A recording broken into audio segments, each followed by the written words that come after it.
Bismillahirrahmanirrahim. Assalamualaikum warahmatullahi wabarakatuh. Halo semuanya. Jadi pada video kali ini kita akan melanjutkan membahas materi sebelumnya, yaitu lapisan pada bumi. Nah, sebelumnya kan kita sudah membahas atmosfer. Jadi kita review sedikit terlebih dahulu.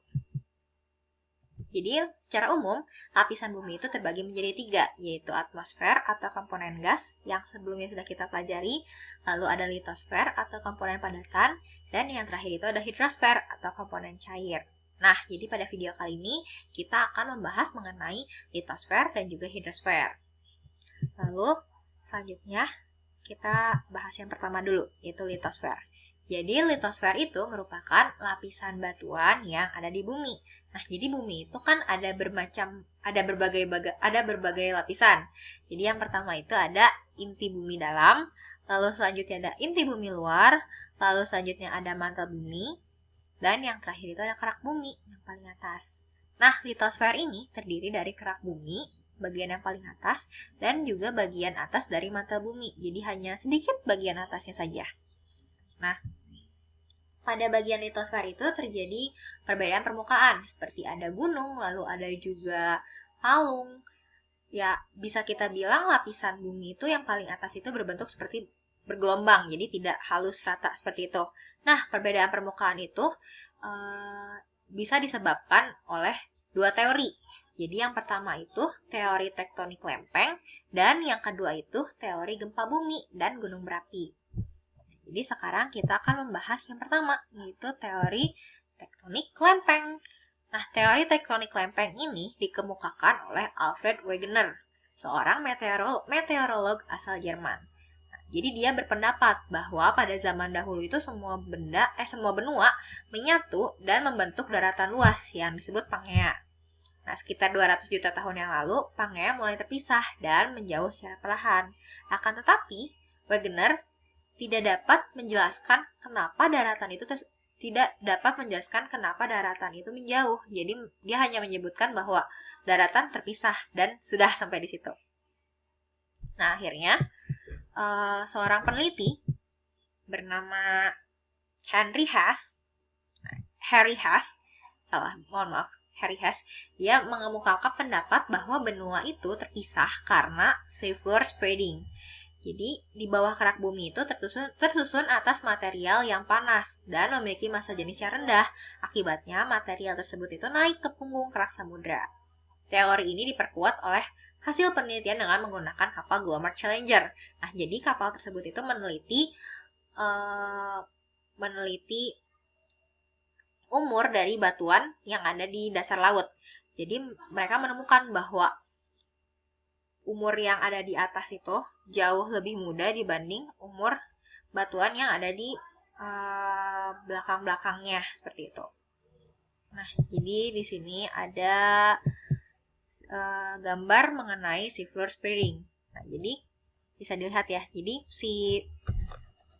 kedua tanah ini tuh kayak seperti terpisah dan menyebabkan atau membuat patahan di tengah sini. Nah, kemudian mengeluarkan batuan yang berumur lebih muda. Sedangkan semakin ke samping itu, tanahnya menjadi lebih tua. Jadi di sini older dan di sini oldest. Seperti itu. Jadi ingat ya bahasa Inggris older dan oldest. Jadi semakin ke sini semakin tua dan di sini tua, sedangkan di sini masih muda. Seperti itu. Berumur muda. Lalu selanjutnya, masih tentang teori tektonik lempeng, akhirnya banyak peneliti yang mengembangkan teori tersebut. Akhirnya mereka menemukan bahwa ketika lempeng itu dapat bergerak. Jadi ketika lempeng bergerak itu akan terjadi interaksi antar lempeng. Nah, lempeng itu dapat bergerak saling menjauh, lalu bisa saling bertubuhkan dan bisa saling bergesekan. Nah, di sini ada beberapa ilustrasinya. Jadi kalau konvergen itu ketika lempeng saling bertubrukan. Dan lalu divergen itu ketika lempeng bergerak saling menjauh, dan yang terakhir itu transform ketika lempeng saling bergesekan. Nah, dari ketiga pergerakan lempeng tersebut dapat timbul berbagai macam tekstur atau bentuk permukaan bumi. Jadi ketika konvergen bisa jadi mereka membuat gunung, lalu bisa juga mereka membuat palung, lalu ketika divergen itu mereka membuat ridge atau patahan dan sebagainya. Nah, lempeng tersebut itu dapat bergerak akibat dari perpindahan panas dari inti bumi ke lapisan mantel secara konveksi. Nah, jadi kan inti bumi itu kan sangat panas. Nah, dari inti bumi ini akan mengeluarkan atau menghasilkan panas ke atas, ke bagian atas, dan kemudian mengakibatkan pergerakan lempeng seperti itu. Lalu selanjutnya, jadi di sini ada gambar tentang konveksi. Nah, jadi bergerak dari bawah ke atas, lalu kembali ke bawah, kembali lagi ke atas, dan seterusnya, sehingga membuat benua atau lempeng itu bergerak. Nah, dari pergerakan itu ada yang menyebabkan patahan atau trench. Nah, di sini ini saling bertubrukan ya, ketika kedua lempeng saling bertubrukan, lalu ini ketika kedua lempeng saling menjauh, jadi menyebabkan lipatan dan juga patahan dan sebagainya. Nah, ini adalah patahan San Andreas. Jadi ketika lempeng itu bergerak sehingga menyebabkan patahan seperti ini. Nah, sebenarnya di Indonesia juga ada, dan namanya itu patahan Lembang atau sesar Lembang. Nah, patahan ini dapat mengakibatkan bencana alam. Salah satunya itu mengakibatkan gempa bumi. Nah, oleh sebab itu, daerah patahan itu tidak boleh ditinggali oleh manusia. Nah, jadi bisa dilihat ya di sini kosong, tidak ada penduduk, karena memang berpotensi menyebabkan gempa bumi yang cukup besar. Seperti itu. Nah, selanjutnya tentang teori gempa bumi dan gunung berapi. Nah, jadi gempa bumi itu adalah getaran yang merambat akibat energi dari pergerakan lempeng yang ada di dalam bumi. Gempa bumi ini melepaskan gelombang seismik yang merambat di sepanjang permukaan bumi. Nah, oleh sebab itu ya terjadi pergeseran lempengan dan juga terjadi perubahan struktur bumi, tekstur bumi, dan sebagainya. Lalu yang kedua itu gunung berapi. Jadi gunung berapi itu terbentuk karena tabrakan antara dua lempeng. Nah, seperti tadi ya, tabrakan antara kedua lempeng. Apabila lempeng memiliki massa jenis yang lebih besar, maka akan menekuk ke bawah. Nah, jadi yang menekuk ini merupakan massa jenis yang lebih besar, dan yang tidak menekuk ini yang berada di atasnya ini massa jenisnya lebih rendah. Nah, kemudian lempeng yang menekuk ke bawah ini batuannya akan mencair dan akan menjadi magma. Nah, nanti magma itu akan keluar di gunung berapi. Nah, jadi ketika terjadi seperti ini tuh sebenarnya bisa juga ada yang mencuat. Jadi ada batuan yang mencuat di daerah sekitar sini tuh.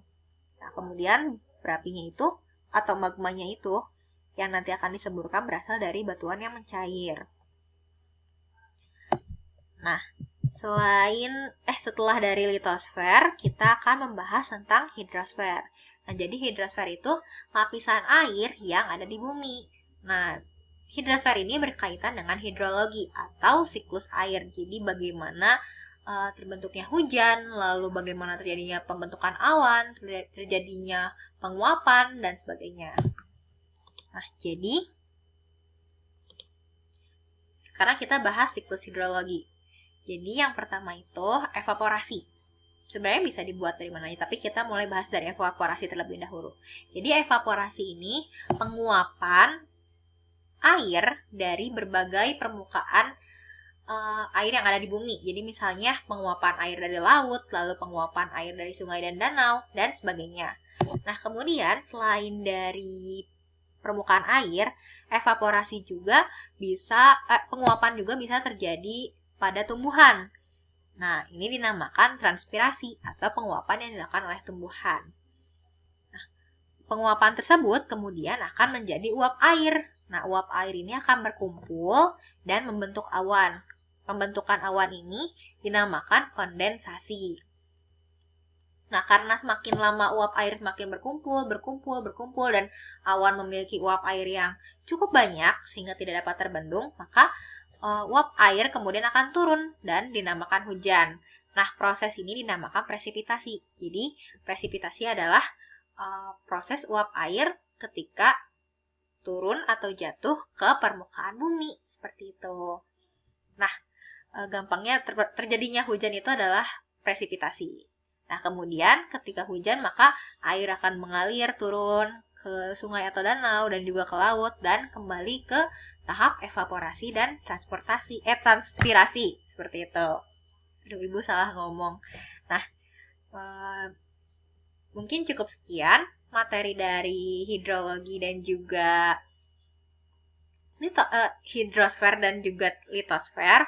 Maka mungkin Ibu cukupkan sampai sini materinya. Wassalamualaikum warahmatullahi wabarakatuh. Oh ya, Ibu juga mau minta maaf apabila ada kurang materi yang kurang disampaikan, dan apabila ada pertanyaan bisa ditanyakan di pertemuan selanjutnya. Jadi sampai jumpa lagi. Wassalamualaikum warahmatullahi wabarakatuh.